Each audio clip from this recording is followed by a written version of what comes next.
This ESPN podcast is brought to you by Geico. 15 minutes could save you 15% or more on car insurance. Visit geico.com. The BS Report is a free-flowing conversation that occasionally touches on mature subjects. The BS Report. The BS Report with Bill Simmons. Mark Wahlberg, welcome to the BS Report. However, We were just talking Boston before we went on, and Tom Brady, and you just lit up. Everyone thought Tom Brady was done. oh my god, This is great. It's been a great 5 weeks. Literally one game and every single news story. And I was actually, after it happened, I was in New York. Yeah. So, of course, they were ecstatic, right? Anybody who's a Jets fan, especially, and, whether it be the Post or the Daily News or the New York Times, they were just ripping on him. End of an era, end of a dynasty between him and Belichick. Yeah. One game. And then, Trying to trade him. Enrolls, just cut him. Put him, Garoppolo time. Yeah, exactly. And enrolls the Bengals, and it seems like the rest is history. Well, we both grew up there, although I eventually left and then came back. But Boston gets a little negative at times. I really thought when we won 1 million titles in one decade that might change it, but it's still there. All 4 I guess teams? it's DNA, I guess. All 4 teams? Yeah, the DNA never goes away. No, what should have ended is after the curse ended with the Red Sox. It should have been it. It should have been it. I mean, for me, it was. Even when they beat the Yankees, being down 3-0, Yeah. I was happy. If they didn't sweep the Cardinals, I was fine. I mean, Right. they had to finish the job, but coming down 3-0 and beating the Yankees, it was just amazing. That was the best. It was. That was a lot of my friends from New York were walking around with pink Red Sox hats for 2 weeks after. Well, that was an interesting subplot that came out of 2004 was the bandwagon got really crowded. Yes. And Yeah. I don't know how I felt about that. It was more fun from pre-2004. 2004. Yeah, but then if you think about like what happened with the marathon and stuff, I mean, people really it came rallied back. around Boston. So Boston Strong is it's not to be taken lightly. So you were saying you go back every once in a while. That people film a lot of movies in Boston now, which is nice for you. Yeah, I just shot another movie there. I shot Ted 2, and we have an amazing performance by none other than the greatest quarterback of all time, Tom Brady. Brady's in the He's movie. branching out. Tom's in the movie. He plays himself, but he does an amazing job. The funny moment. He plays himself. He doesn't play like Tom Grady. No. Or no, you didn't, there like, were tweak moments the where man? I was always improvising Yeah. when doing the scene with him. So there are times when I'm like supposed to be a super fan, so I'm trying to calm myself down before I knock on his door, but I'm pretending that I don't know who he is. And I keep saying he looks like different people. And then, of course, I'm playing an air conditioning guy, so I'm asking him to sign the paper. And then I said, can you sign that to me and Ted? And, put number 12 there. And can you put Eli Manning sucks? And can you put Wes Welker's a traitor? And, and we just kept playing around. I'm staring at his eyes. I'm like, oh, my God, they're bluer than, He's so handsome and tall. They're bluer than Daytona Beach and my MTV Spring Break. It was like, but he did a great job, really funny. And then we got Gronk, we got Ridley, and we got Edelman all in the Entourage movie. And Tom's in the Entourage movie, so I got him in 2 movies. Do you have a it's going to be rating a yet? big summer for those guys. Do you have a rating yet for that Entourage movie? Because I've been hearing that it might be a little higher than an R. No, we can't go with an You can't. NC-17. You can't go with NC-17. No, right? it's way too. I heard it pushes the envelope. Word on the street. It pushes the envelope, but it also, it has everything that the show encompasses and everything that everybody loved about the show. It's got heart, emotion. All the guys have a great story, and of course, you have all the eye candy, all the things that all the guys enjoyed most. But strong female characters as well. It's going to be a monster hit. I mean, Doug Ellen just did an amazing job. I invited KD and a bunch of people over to come and see the movie, and people just flipped for it.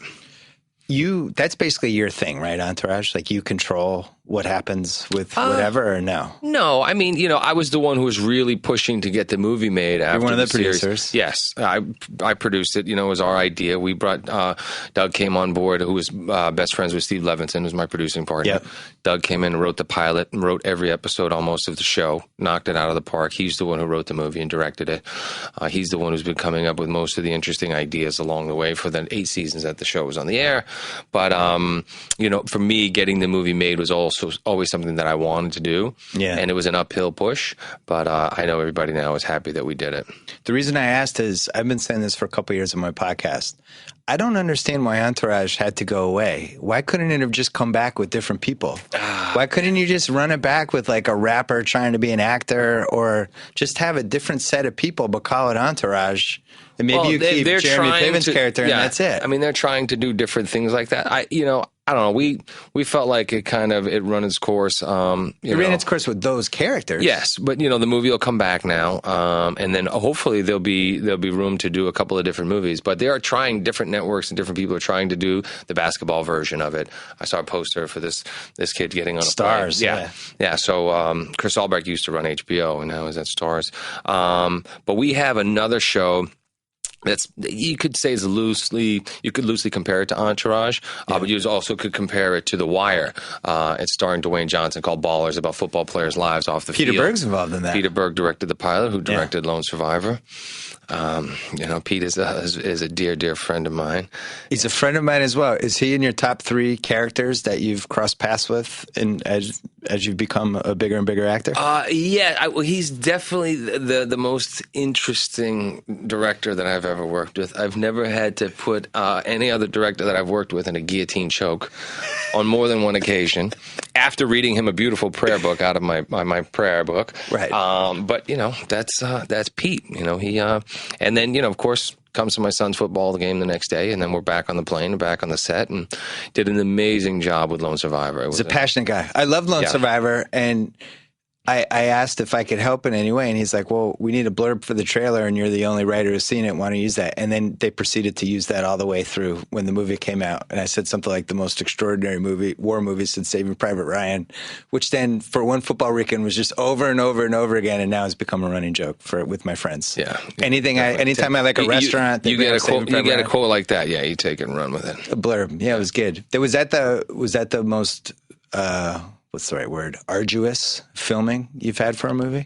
It was. I mean, there are other ones that were really physically demanding and emotionally draining. Like what? The Fighter. Oh, yeah. Training 4.5 years to get that movie made. Perfect Storm was a hard movie to make. Being in the water all that time. They all pose their own different challenges, but certainly there was never been as much pressure to get it right within the SEAL community. For Marcus Luttrell, for all those guys who didn't make it off that mountain, his team members, all the other guys who were involved in the rescue attempt. So, and I've never had a more sense of pride and accomplishment, making sure that when they saw the movie that they were happy about the end result. So this is a weird thing to say to somebody, because when people say it to me, like they're like, my favorite column is blank, I'm always like, well, why didn't you like the others? So I always you take a praise personally. I thought that was your best movie. What do you think your best movie was? It's definitely up there. I'd say Lone Survivor. I'm sorry, I phrased that wrong.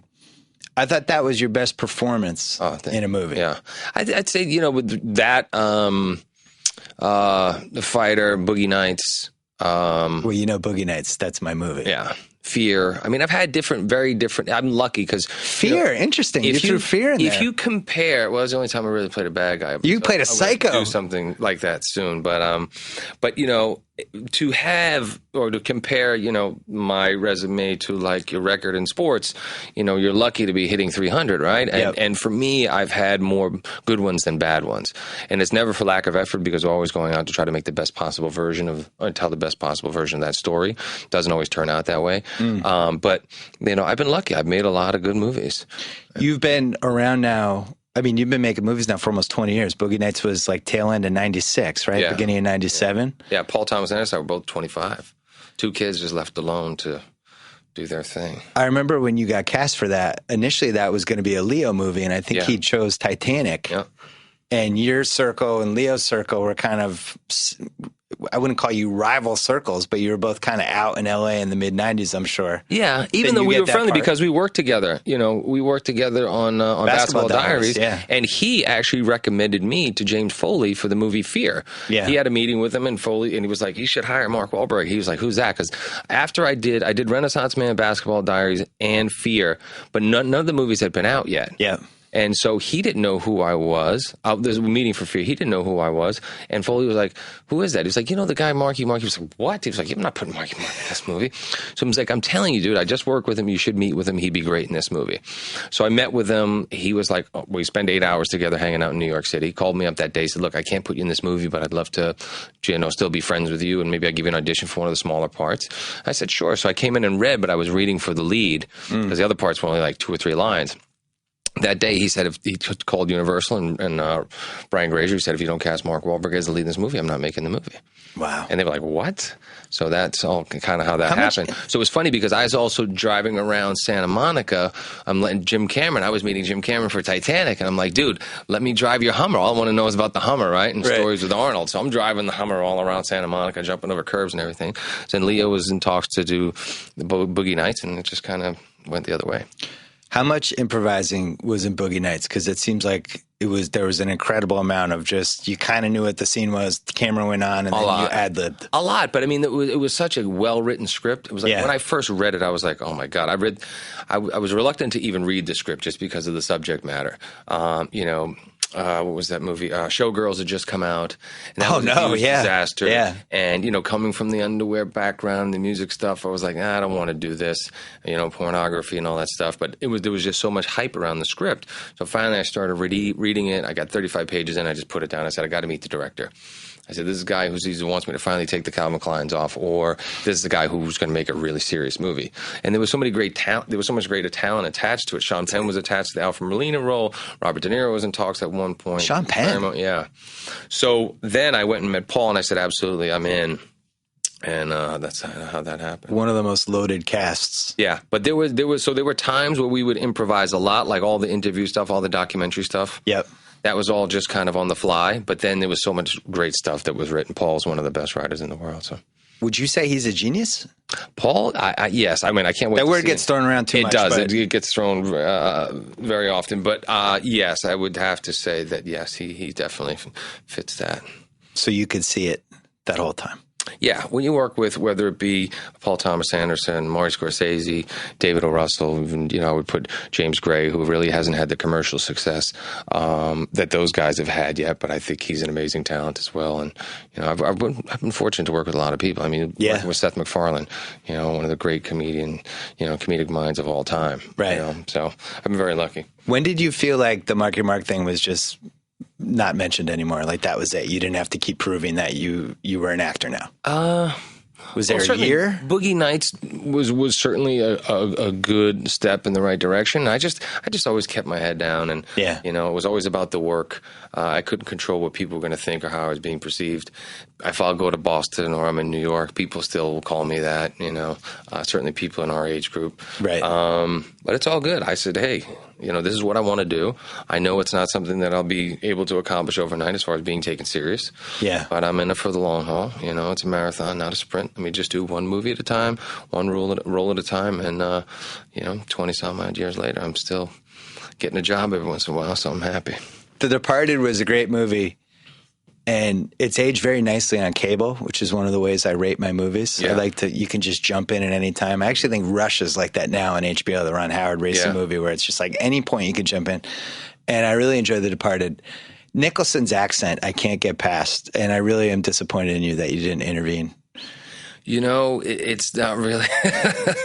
There was a bunch of accents that were not very good in that movie. Couldn't you have been the Boston accent specialist and just worked with everybody? I tried to. Look, like when we did Perfect Storm, Clooney was really smart. He didn't do an accent. Right. He was like, if it's not going to be perfect, that's you're better off not doing it. Just don't do the accent if you can't do it. And there's been a lot of bad Boston accents out there. But then with this movie, I'm in for 5-6 weeks. I'm coming in and out. Matt Damon and I were sitting there scratching our heads saying, what's going to happen with this movie? They're going to think that our Boston accents are so bad because everybody else kind of sounds the same. But everyone does like this weird version of JFK. Cop. Yeah, the cop. And and it's like, to me, it's like the Boston accent.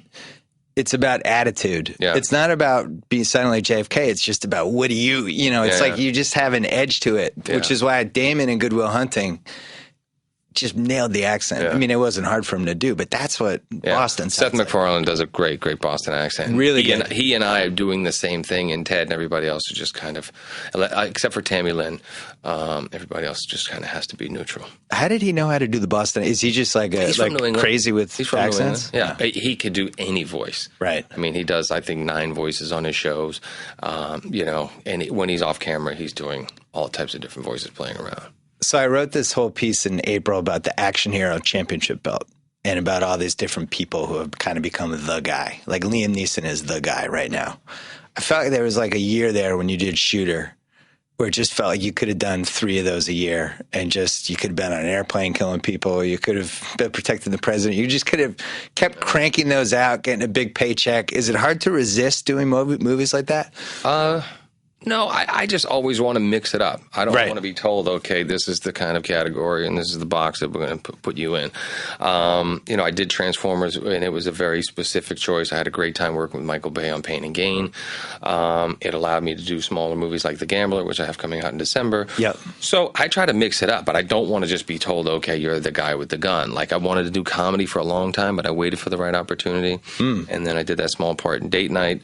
That went over well. And then Will Ferrell and Adam McKay came and wrote this great part for me and the other guys, and that worked out good. And then Ted came along, and that's the biggest R-rated comedy in the history of film. Yeah. At the box office. And so, I just kind of keep switching it up. I want to do really serious dramatic stuff. I like the action stuff. But, it's tough, especially if you become successful in the action world and you start to get older.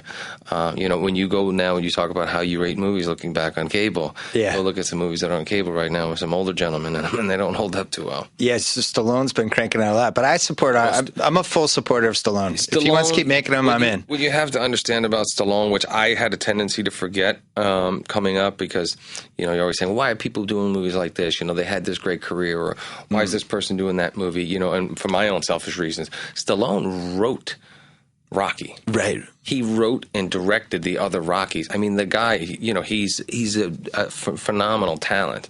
Maybe he didn't have such good luck going into like comedies with Mama on the Train or whatever. But right, it happens. But you can't forget about this guy creating his own destiny in the way that he did, and how talented he is, and the fact that he's been able to do it for this long. Well, Shooter has aged nicely on cable as a rewatchable one. Shooter's a good one. Shooter was one of those movies that just kind of fell through the cracks. It wasn't really handled properly. It didn't have a good release date. Not in my house. Yeah. And then, of course, the movie, when it performs on DVD, like a movie that does $250 million, people are like, hey, what's going on? Right. But we actually, we're doing Shooter, the TV series that I'm producing. Oh. And we just got the script in. It's actually really good. My advice is like, who's going to be the guy? That's a good idea. I support it. My advice is like, you right now in a beard and ponytail. I don't know. Every 3 years, I think you need to do a movie where somebody was the best, but then they retired, but now somebody's bringing them out of retirement, and then things go wrong. That plot has never failed ever. Yeah, there's always the one last job. One last job is great. Yeah. The only way it works though.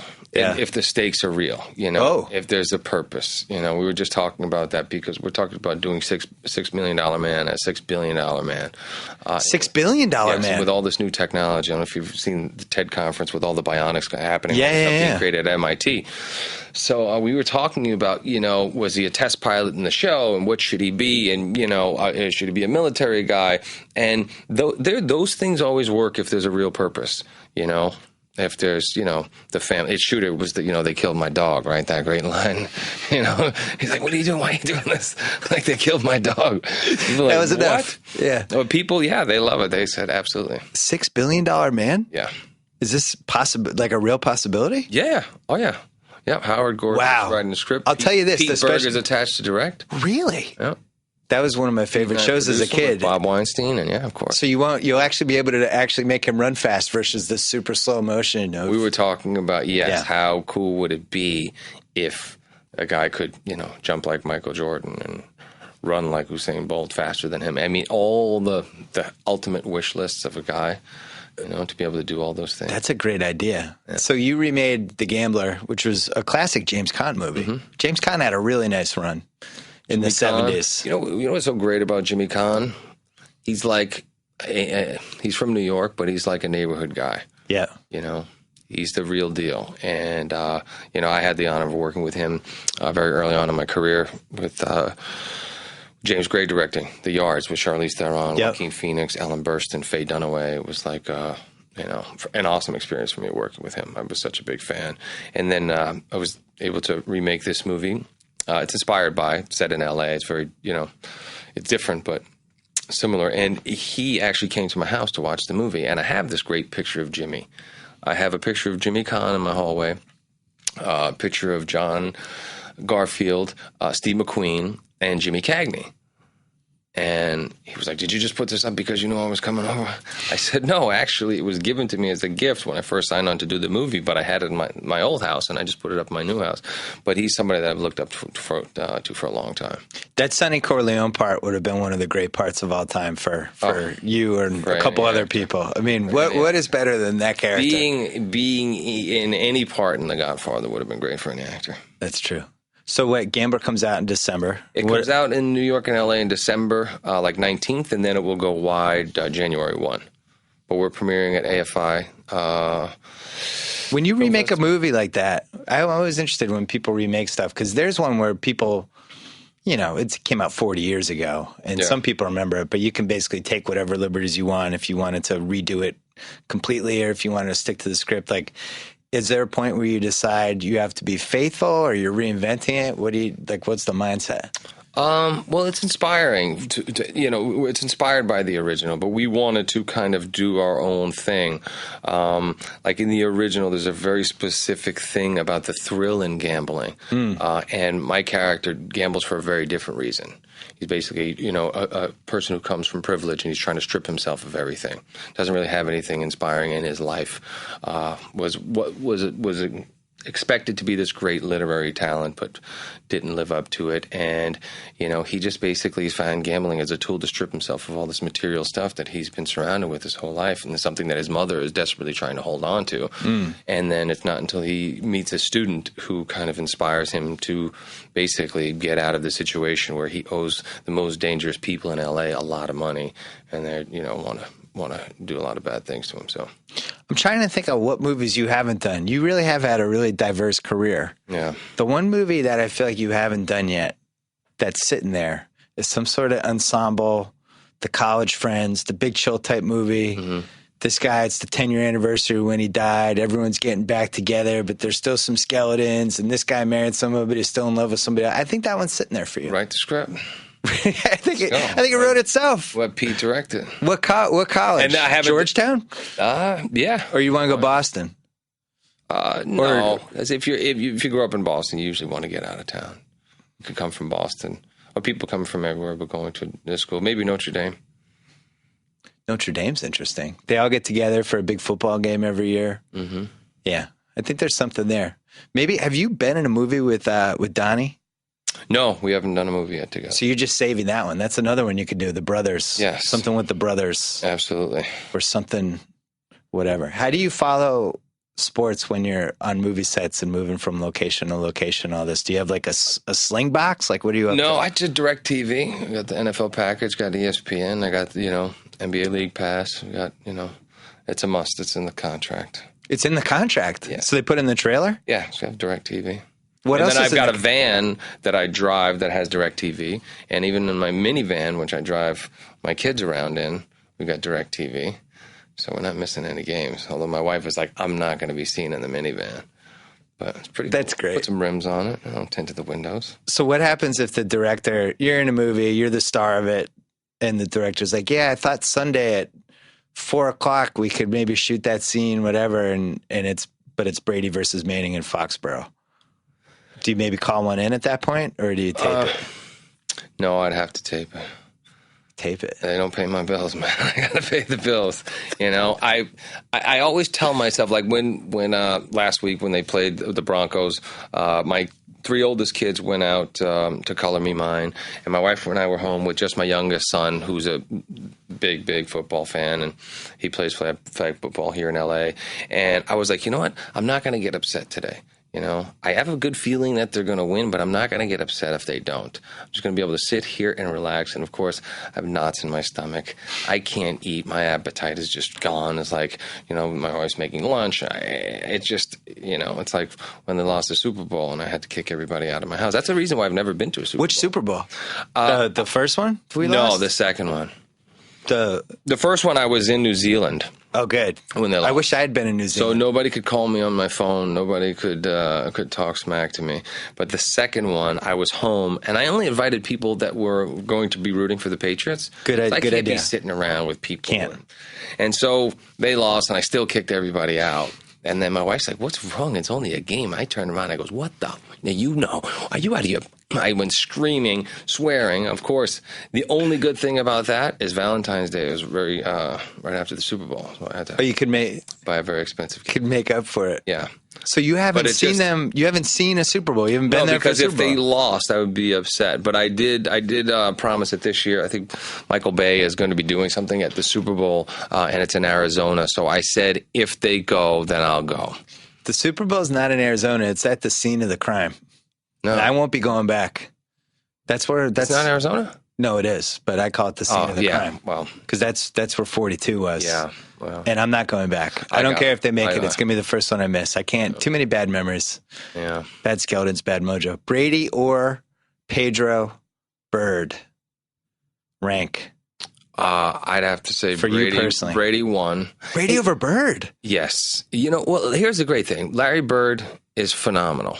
Right? Love what Larry Bird did for the Celtics. But to me, the greatest sports hero in Boston, for me, is Mickey Ward, because he was a neighborhood guy who, against all odds, did it. He's from there. I could relate to him. I could identify with him. Bird, who's great for the city. He comes from Indiana, went right back to Indiana when he was. So you factor in the actual DNA of that's. You see Bobby Orr still there. You see Cam Neely still there. Well, how old are you? 43. So you were there, you were growing up in the 70s like I was, when everyone was playing street hockey and ice rinks were being built left and right because of Orr. Absolutely. So I feel like he probably had the biggest impact just on the way people live day to day. I think of all the athletes, because he actually literally changed what kids were doing. Yeah. Well, you think about it, like LA now, because the Kings have had so much success that hockey's doing okay in LA. But, you go to other places in the country, it doesn't exist. In Canada, of course, like there was a strike. I was shooting a movie up in Canada. Everybody was on suicide watch. Right. There's no hockey. It's leading the news every day. Yeah, exactly. Yeah. And then, but you've got Boston and Chicago, and Philly, and cities like that are great hockey towns. Yeah. But you stray too far away from that, and it's just like the game doesn't exist. I think there's too many hockey teams. I'm a Kings season ticket holder. My kids like going that. Somehow my kids became Kings fans, which I'm trying to reconcile emotionally. But there's teams that come in. It's like, hey, it's Columbus. That you're going to have to deal with. I mean, I took my daughter to the Laker game, and sitting there in Ari seats right beside Kobe, and Kobe's a friend and I are friendly, and we're talking, and she's like, he asked my daughter, he says, so you must be a Celtics fan. She goes, well, I was born in California. Yeah. I was like, oh, God. It's a tough one because we moved them here, right? Yeah. And it's like you ask your kids to root for teams that are 3,000 miles away that they have no history from. My thing is, I told them who they couldn't root for. It was like, you can't root for the Yankees. You can't root for the Lakers. And you can't really root for any team that has New York in it. Yeah. And that's it. And if you want to make the decision to root for those teams, that's fine, but you're not going to live in the house. Yeah. So that's up to you. Yeah, it's tough. My boys, they're all about it. They're all about Boston. All my kids want to live in Boston because I have all their cousins there. They don't really have family here. Every time they go to Boston, they never want to leave. They're hanging out with their cousins. They're at their aunt and uncle. Have they been in Boston when it's 5 degrees outside and there's snow shoveling on the side and you can't park? The last time they were there and the cold was last Christmas, but it wasn't that bad. It was before Christmas. We have our Youth Foundation Christmas party. So we were there, and they weren't bothered by it. But good. I always have to go back there in cold weather every once in a while to remind myself. Yeah, so my wife's from Florida, so she'll never take a winter vacation. Like my boys want to snowboard and ski. So like in February when I'm finished working, I'm going to take the two of them to Montana. And you hit the links a lot. I used to play all the time. I used to plan my whole schedule revolved around getting out to the golf course. But now with 4 kids, it's just hard. The game's slipping. Yeah, 4 kids tends to impact a lot. And work is a priority. I can't make any money playing golf. No, unless I'm playing my friends. Unless you don't have that much money. So. What about a movie on a golf course? I would love to do PGA Tin Cup 2. I would love to do a movie on the golf course. That would really be the ultimate because you got to prepare for 3 months. Yeah, hey, you're playing. Where is it? I'm with the pro. We got to work on my short game. That's good. Boston kid went through some struggles, kind of came out of it in his 40s, making an improbable run on the PGA Tour. Done. I'm going to write that script for you too. I was lucky enough to play at Brookline Country Club when I was home. Played at Charles River. And it's crazy because I discovered golf on the West Coast. The first time I ever went to play golf, I went to play at Riviera with Ari.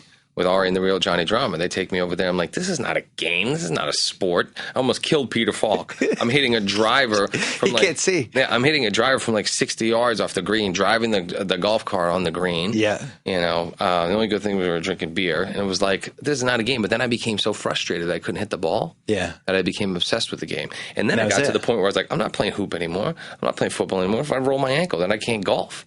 So everything became about playing golf. So we have to go, but you retired from pickup hoop. No, I played this morning. You're still playing? That's great. I played 2-on-2 full court in my backyard this morning at 5:30 with the lights on. I'm like Steve Nash. I haven't officially announced my retirement yet, but I'm not on the roster this year. Yeah. I'm at that. 44 was rough. You just wait for 44. All of a sudden, there's a rebound up in the air and you see it, and your brain's telling you to go get it. And it's like my body I've can't already get seen there. it. I've already seen it. I was playing ball when we were making Transformers. We were playing at the Pistons practice facility with Trey Burke and all these guys are from that area, or the went to school in Michigan, Glenn Robinson Jr. and all these guys. And I'm out there, and you know I can hit the deep three and all this stuff, but I'm going up for a rebound. I think I got all of a sudden this dude comes over me, grabs it, dunks on me, you know, groin in my face. I'm like, oh my God, you got to be kidding me. And plus, I got bad ankles, herniated. That's the thing. Bad labrum tears and both. Things start breaking down. You understand like what it's like for somebody like I Kobe. went from my back, just had a tear in my intercostal. Yeah. My wife's like, you're old now. But I was like, I got to work. I got to keep going. All right, we're out. Mark Wahlberg, The Gambler, December. Congrats on everything. Thanks, buddy. Good to see you. Yeah. %off. Whoa. Thank you for downloading the BS Report with Bill Simmons. Too much fun. Check out more podcasts at the iTunes Music Store or at Pod Center at ESPNRadio.com. Peace out. Geico presents Strange Savings Stories. Astronomers detected an interstellar transmission. It stated, Geico, 15 minutes could save you 15% or more. The implications were staggering. Was the cosmos telling us we could all save hundreds on car insurance with Geico? Or did their radar merely pick up a signal from the nearby Rufus and Clyde's morning show? We may never know. Geico. 15 minutes could save you 15% or more on car insurance.